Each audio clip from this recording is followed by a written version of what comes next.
निगम निगम रसाल चार फल लागे।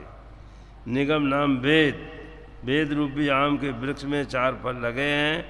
अर्थ, धर्म, काम, मोक्ष, ये चार फल हैं। और प्रत्येक मनुष्य का कर्तव्य है कि इन चारों को प्राप्त करना चाहिए। लेकिन चारों को प्राप्त कहाँ करते? एक को प्राप्त करते, अर्थ। अर्थ नाम धन। धन को कमाने में जान दे देता है। लोग दिन तो दिन, रात में भी फैक्ट्री मिलें चलती हैं, लोग फैक्ट्री मिलों में काम करते हैं, धन के पीछे पागल हैं। धन जो है उसी में लगे हैं, 24 घंटे लगे रहते हैं। श्री अभिलाष साहब ने लिखा है, जिंदगी जीना सभी क्या जानते हैं, लोग तो धन की प्रमुखता मानते हैं। धन तो केवल तन गुजर के रास्ते है, पर विचारों शांति के क्या रास्ते हैं। क्या कोई सम्मान, धन, परिवार पाकर हो चुकी है जिंदगी में शांत सागर? रावण कितना बड़ा राजा था, और कबीर साहब ने भी उदाहरण दिया है। सर्व सोने की लंक उठाई, चलत बार को संग न लाई। लंका है सोने की बनी हुई थी, उसकी दीवारें, मकान की दीवारें सोने की बनी हुई थी, लेकिन जब चला है तो कुछ साथ में नहीं गया। उसके पास धन था, धन तो था, लेकिन मानसिक संपत्ति नहीं थी। तो मानसिक संपत्ति के बिना धन क्या करेगा? दुर्योधन था, धन था, लेकिन मानसिक संपत्ति नहीं थी। तो कहने का मतलब, संसार में बड़े बड़े धनी लोग हुए हैं, बहुत धन है, लेकिन धन से शांति नहीं मिलती है। धन है वो शरीर के निर्वाह की चीज़ है। शरीर से निर्वाह कर लो, मकान बढ़िया बना लो, कपड़ा बढ़िया खरीद लो, भोजन बढ़िया कर लो, गाड़ी नंबर 1 की खरीद लो, सब कुछ हो जाएगा। लेकिन मन की जलन है, मन की जलन नहीं मिटेगी। मन की जलन तब मिटेगी जब उसके अंदर में बोध होगा, विचार होगा, ज्ञान होगा, तभी मन की जलन मिटेगी। और बोध विचार नहीं होगा तो मन की जलन नहीं मिटेगी। मन जो है तूफान मचा रहा है, मन पता नहीं क्या क्या कर रहा है। बैठे हैं, मन इधर उधर घूमता है, इधर उधर भटकता है, जबकि मन कोई चीज़ नहीं है। मन कोई चीज़ नहीं है। जो हमने देखा है, सुना है, भोगा है, जहाँ जहाँ जाते हैं वही उसी में मन बन गया, वही हमको परेशान कर रहा है। जबकि हम मन के दृष्टा हैं, मन के दृष्टा हैं, मन दृश्य है, मन कुछ नहीं है। तो जब उसको दृष्टा का बोध हो गया, अपने आप का बोध हो गया, तो मन क्या करेगा? मन कुछ नहीं कर पाएगा। लेकिन उस तरह से वाणी के द्वारा बोध है, लेकिन उसकी अनुभूति नहीं है। अनुभव नहीं होगा तो उसका काम नहीं चलेगा। तो इसलिए मन जो है कुछ नहीं कर सकता है। एक व्यापारी था, वो देहात का रहने वाला था, और बड़े शहर रायपुर जैसे शहर में उसकी दुकान थी, कपड़े की दुकान थी, थोक व्यापारी था। और सवेरे अपना नहा धो करके टिफ़िन लेकर के अपना जाता था, और दोपहर के वहीं भोजन कर लेता था। दिन भर दुकान में अपना कपड़ा बेचता था। शाम के आया, टीवी देखी, आजकल टीवी है, टीवी देखी, भोजन किया, अपना सो गया। जब सो जाता है तब उसको सपना आना शुरू हुआ। सपना आना ये शुरू हुआ कि कोई ग्राहक आया है और वो मांग रहा है कपड़ा। कौन कपड़ा चाहिए? कि हमको मार्किन छाप चाहिए। कितना चाहिए? कि 100 मीटर चाहिए। का भाव में दोगे? कि 50 रुपया मीटर में देंगे। अब वो ग्राहक कहता है, हम तो आपके ही मतलब दुकान से लेते हैं, और आपके ही मतलब वो व्यापारी हैं, तो हमें कुछ कम कर दीजिए। तो उसने 1 रुपया कम कर दिया। 49 रुपये में सौदा हो जाती है। अब वो गज से नापता है, मीटर से नापता है। तो नाप करके जब 100 मीटर नाप लिया, वो कैंची से काटा। जब कैंची से काट करके जब फाड़ा दोनों हाथ से, तो मार्किन मोटी होती है। फाड़ा है, जब फाड़ता है तो आवाज़ होती है, आवाज़ होती है, आवाज़ में ही उसने जो है अपनी धोती को फाड़ डाला। न कोई ग्राहक है, न कोई दुकान है, न कोई कपड़ा है, कुछ नहीं है, अपनी धोती को ही फाड़ डाला है। तो मन ऐसा है कि मन न मालूम क्या क्या कराता है। मन एवं मनुष्याणाम कारणम बंध मोक्षयो, मनुष्य के बंधन और मोक्ष का कारण केवल मन है। मन से ही हम बंधे हुए हैं, और मन को ठीक कर लें तो एकदम स्वतंत्र हो जाए, सुखी हो जाए। तो इस प्रकार से जीव जो है मन के द्वारा बंधा हुआ है। तो साहब कहते हैं निगम रसाल 4 फल लागे, वेद रूपी आम के वृक्ष में 4 फल लगे हुए हैं। अर्थ धर्म काम मोक्ष है। अर्थ तो जिंदगी भर लोग अर्थ के कमाने में लगे रहते हैं, धन तो खूब कमाते हैं और कमाते हैं और उसी तरह से कमाते हैं, उसी तरह से अपना खर्च करते हैं और बाय बाय में उसको धन को फूंकते हैं। तो इस प्रकार से चारों फल को प्राप्त करना चाहिए, धन कमाना चाहिए, धन की निंदा नहीं है। ऋषियों ने कहा कि धन कमाओ, लेकिन कमा करके बांट करके खाना चाहिए, बांट करके नहीं खाते।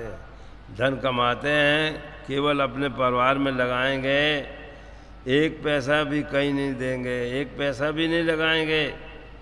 एक राजा था और उसका नाम था कारू।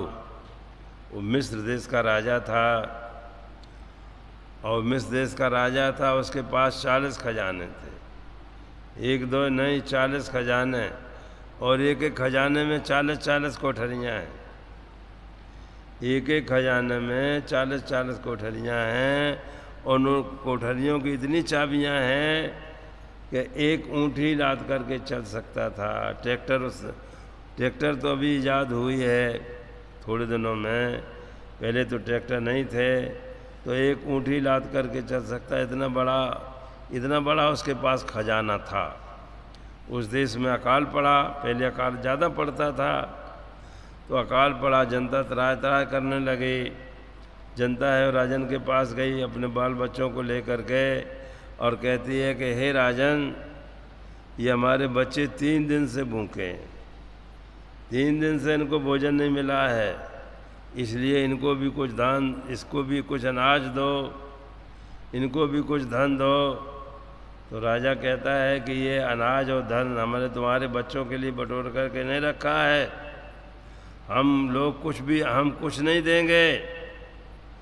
और उसने मार करके सबको भगा दिया। फिर 2 दिन के बाद में वहाँ पर वर्षा होती है, और इतने ज़ोर से वर्षा हुई है कि वहाँ मूसा नाम की नदी थी, उसमें बाढ़ आ गई और राजा बह गया।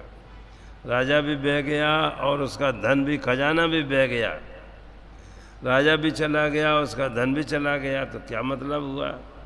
अगर वो पहले से गरीबों को दान दे देता, गरीबों की सेवा कर देता, तो उसका संस्कार बन जाता। लेकिन उसने गरीबों को नहीं दिया, अंत में धन चला गया। तो कहने का मतलब है कि धन चोर ले जाते हैं, डाकू ले जाते हैं।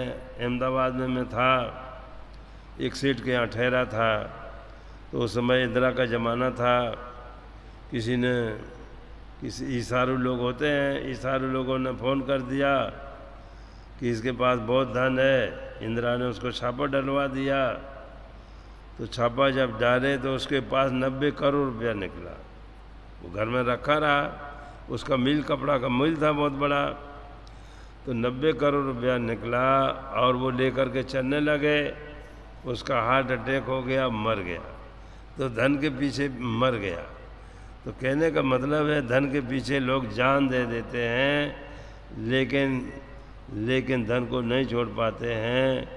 तो ऋषि कहते हैं कि धन कमाओ, कमा करके उसको बांट करके खाओ, अपना भी अपने काम में लगाओ, संबंधियों के काम में लगाओ, और कोई गरीब है, साधु संत है, उनकी भी सेवा करो। धन तो सफल जोन परमार्थ माई लागे। धन तो सफल उसी का होता है जो 10वां 20वां 50वां परमार्थ में लगा देता है। धन तो सफल जोन परमार्थ माई लागे। जो धन परमार्थ में लग जाता है वही सफल है। धन तो सफल जो परमार्थ महिला के तन तो सफल जा तो संत के सेवत है। और शरीर तब सफल होता है जब कोई संत की सेवा करो। कितने लोग हैं जीवन में कभी एक साधु का भोजन नहीं करवा पाए, एक गरीब आदमी का भोजन नहीं करवा पाए, क्योंकि वो धन कमाते हैं, धन उनके पास है, कमाते हैं, लेकिन अपना जोड़ जोड़ के रखते जाते हैं। इधर अच्छा है जो डाका नहीं पड़ता है, वहाँ उत्तर प्रदेश में बहुत डाकू हैं। डाका रात में आए बंदूक लेकर के और घेर लिए पूरे मकान, पूरे घर को।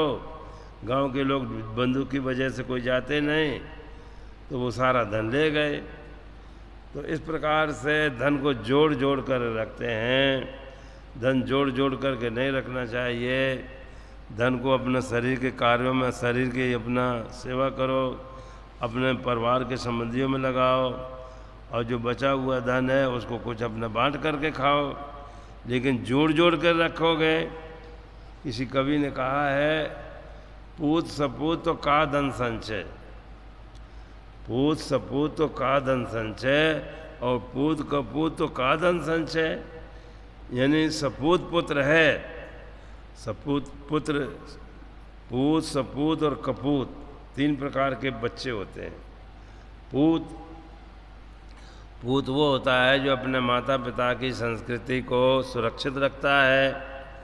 माता पिता मतलब भक्त थे तो वो भी अपने भक्त बन गया है और अच्छे आचरण से चल रहा है। और सपूत वो होता है जो अपने माता पिता से भी आगे बढ़ जाता है। माता पिता आगे नहीं थे, खेती करते थे, कुछ धन प्राप्त नहीं था, बच्चा ऐसा हुआ कि पढ़ लिख करके अच्छा ऑफिसर बन गया और बहुत धन भी कमा रहा है और भक्ति में भी आगे है, तो होता है पूत सपूत। सपूत उसको कहते हैं जो अपने माता पिता से भी आगे बढ़ जाता है। माता पिता से भी कितने बच्चे हैं अपने माता पिता से आगे हैं। माता पिता उतने नहीं थे, धन उनके पास नहीं था, बच्चा ऐसा निकला कि अपना पढ़ लिख करके अच्छा ऑफिसर बन गया, बहुत धन कमा रहा है और उसका चरित्र भी बहुत अच्छा है। तो पूत सपूत वो सपूत है। और कपूत ऐसा होता है माता पिता ने धन कमाया, जोड़ करके रखा, और वो कपूत ने सारा धन उड़ा दिया, वो शराब में कबाब में सारा धन चला गया। तो इसलिए पूत सपूत है तब भी धन का संचय नहीं करना चाहिए, और कपूत है तब भी धन का संचय नहीं करना चाहिए। अपना धन कमाओ, ठीक है, कमा करके अपने निर्वाह करो, अपने परिवार का निर्वाह करो, अपने सगा संबंधियों का जो नहीं है उनको भी अपना कुछ दो, और कुछ है तो अपने बांट करके खाओ। लेकिन अपने में ही लगाते रहना वो ठीक नहीं। तो इसलिए कहते हैं निगम रसाल वेद रूपी आम के वृक्ष में 4 फल लगे हैं, अर्थ धर्म काम मोक्ष, ये 4 फल हैं। 4 फल में अर्थ नाम धन। लोग धन को कमाने में जान दे देते हैं, पूरा जिंदगी भर धन कमाते हैं, लेकिन धन कमाते हैं जोड़ करके 1-2 करोड़ रुपया रखते हैं, बैंक में जमा कर देते हैं, अंत में चले जाते हैं, अंत में कुछ नहीं।